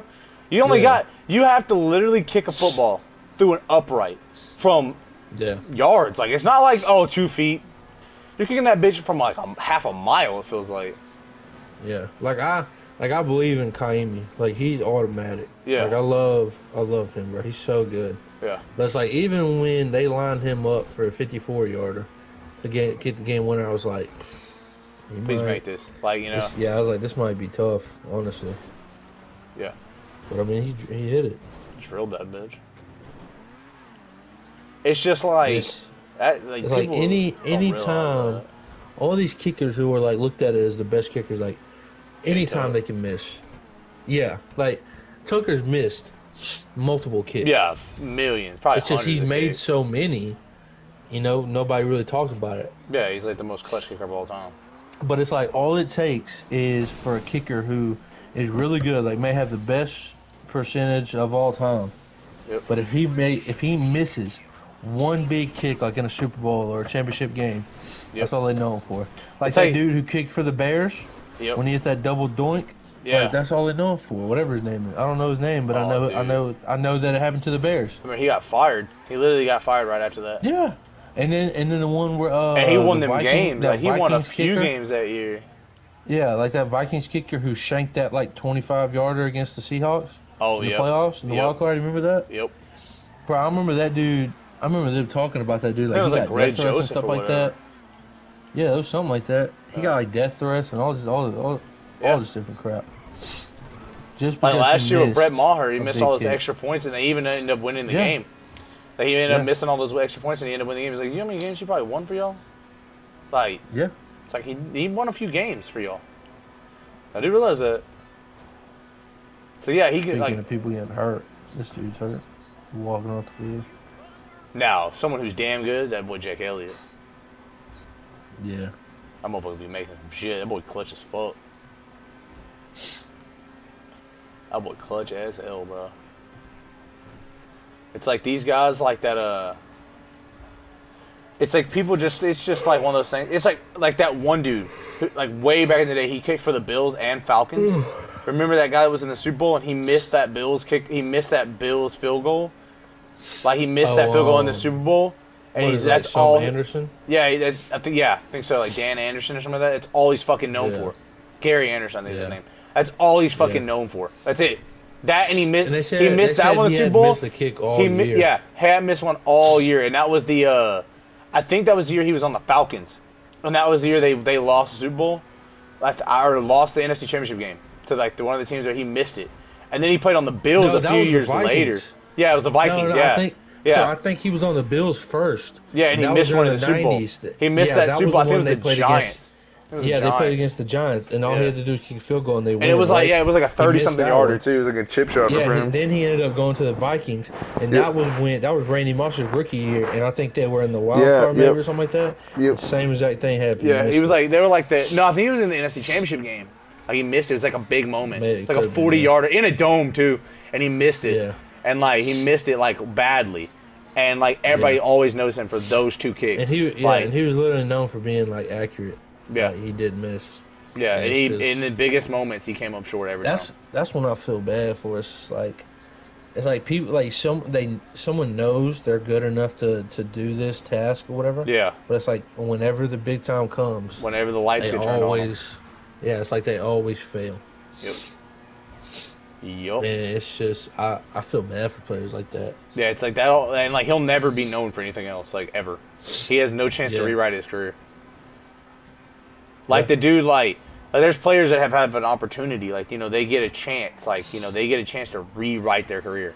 They might have had a bad moment in their career, and then like they might have dropped a clutch pass, but then like they come back 5 years down the road and they catch a game-winning touchdown pass in the Super Bowl, and that's all everybody's ever known for.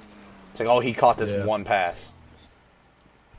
But, like, it's like that David Tyree dude. Like, no one knows him other than that one catch. Like, literally, nobody knows who the fuck that is. You say David Tyree, and people are like, oh, that's the dude who made the helmet catch in the Super Bowl against Tom Brady. It's like, yeah.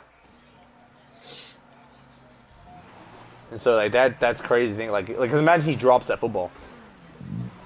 Like, that's all he's ever been known for. I feel like with that, it wouldn't have been as bad because that was a really tough catch. Yeah. But if that was a wide open pass and he drops it like that, I mean. Yeah.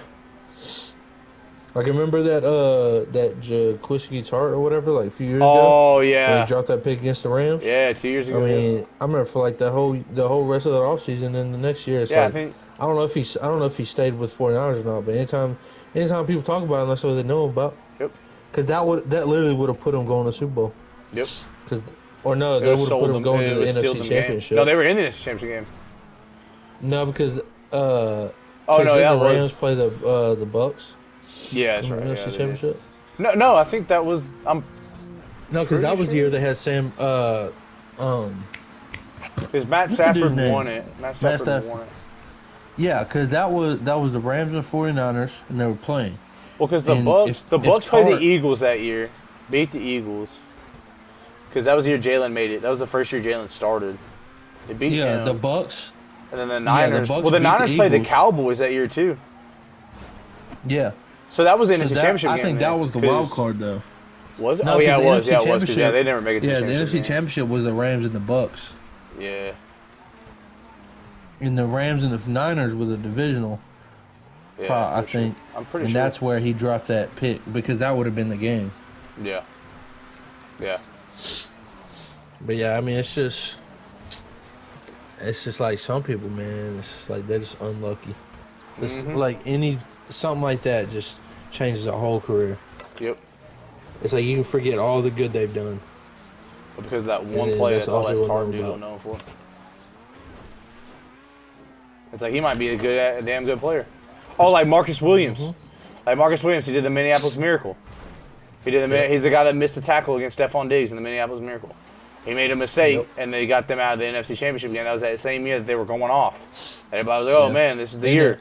Good thing with him though is like he is pretty good. Yeah, he's so good. Like, he's good, but like most casual fans are only gonna know him for that one fucking play. Yeah. Well, like I know he's damn good, so it's like still people still know him for that one play. He made one mistake, bro,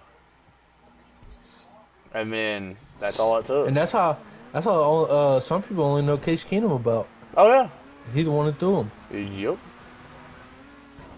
Most people forget that was even Case Keenum that threw that football.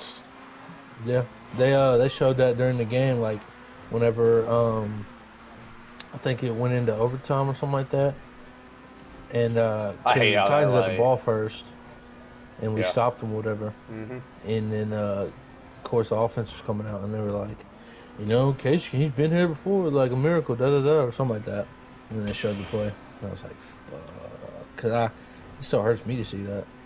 Yeah. I did like the Saints. I don't like them much anymore. Yeah, I mean, that would have been the year. That and then the Rams Saints. Yep.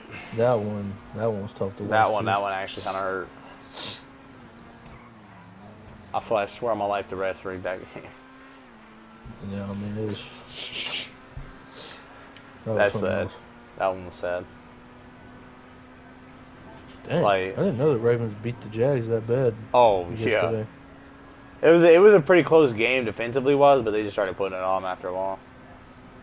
I saw that thing they did like the Jags sat there and like lost out on a chance to like score a point before halftime. Yeah, they're retarded. And it was like bad clock management. Dude. I was like, damn. I think the Jags just don't want to win their division. Hey. That's fine with me. I mean, yeah, it's going to help y'all out. Because now y'all have the same record as them, I'm pretty sure. Yeah, it's crazy how like all three of us are tied. Mm-hmm. All have the same record. Well, they got an easy-ass schedule, so... Yeah. They got the Falcons, us, and the Titans. I feel like our schedule... We have the Browns next week, but that's a hard game. Because of that defense.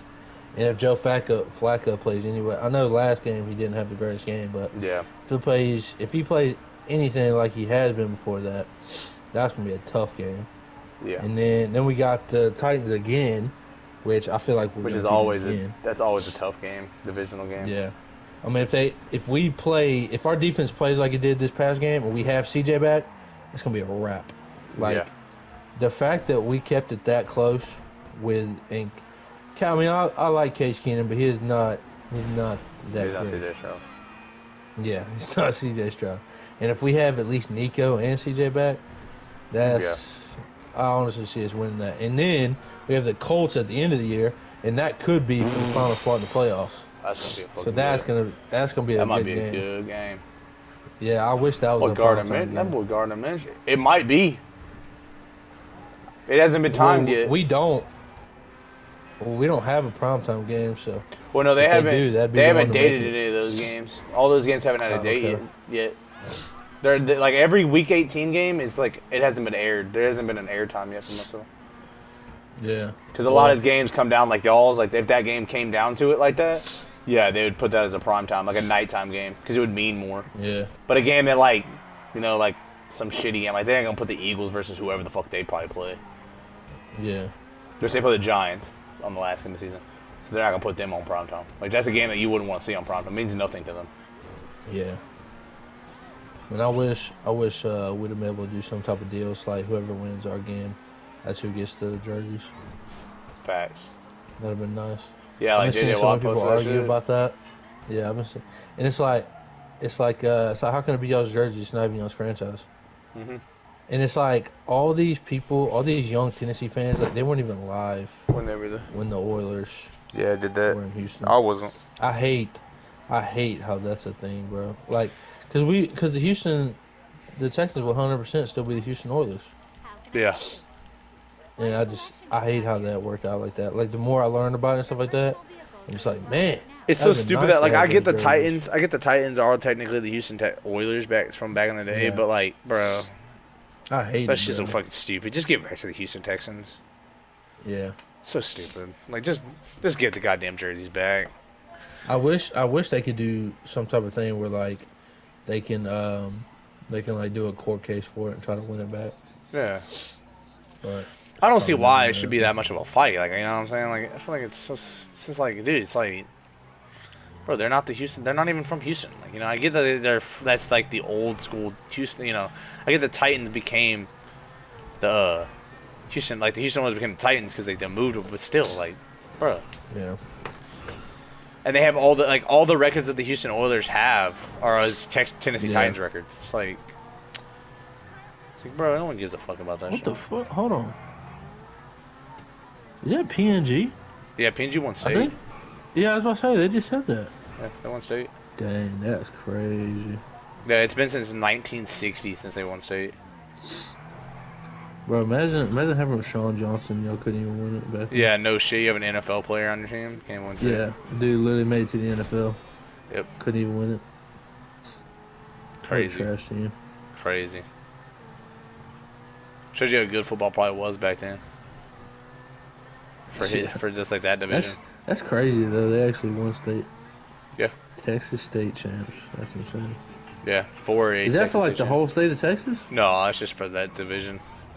Oh, okay. There's so many divisions in Texas. Like it's whatever the 4A division there. There's in 4A Division 1 or Division 2. Whichever one they won that division. There's like 4A. There's 5A Division 1, Division 2, Division 3, and like 6A Division 1 and 2. Which is like why Kyler played in the highest level of Texas State football. So he played in 6A Division 1 college, like high school football. So he played against the best of the best, like in Texas football. Every game. Yeah. And he went undefeated. Like, that's why if you go look up his stats, like, he has the all-time touchdown record for Texas football. Like, high school football. He has the numbers. Like, all the numbers are his. I think he had like 80 touchdowns in the season. Jesus Christ. As a senior. Together? Yeah, all together. He had like 50 passing and like 30 rushing or something like that. It was crazy. And he's playing like, it was like 71 or 72. Like, he had a lot. Like, he had a lot of touchdowns. But, like, he's playing against the best of the best. Like, no doubt about it. And he is dogging these kids. And his stats, bro, like, that's the, like, when you actually go look up, like, his numbers and, like, what he did and how, like, you know, how much they won, you had, like, it puts more respect into what he did. Like, if you know Texas high school football, it's like you really respect what he did. But I remember he had like a 31-point comeback against the team in the quarterfinals to go to the state. To go to state, he had to make a 31-point comeback. I bet people who played on that team were like, bro, yeah, we were up 31 against Kyler in high school. It's like, oh, y'all win? No, he beat our ass.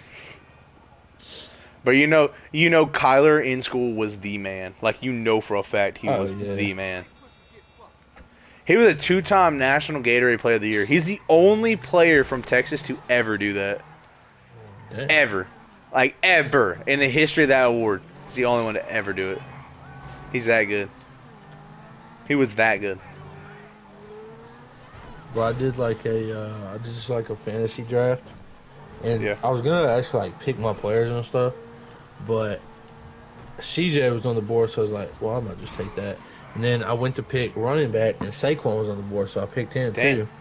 And I just let the rest of the game just like sim it. Mm-hmm. My number one receiver is Puka. Damn. So I got Puka, Elijah Moore, and McCole Hardman. Well, that's not a bad little squad. So it's speed. Then I got Darren Waller as my tight end. Oh, that's not bad. And then my D lineman's not very good, but I got Vita Vea D tackle.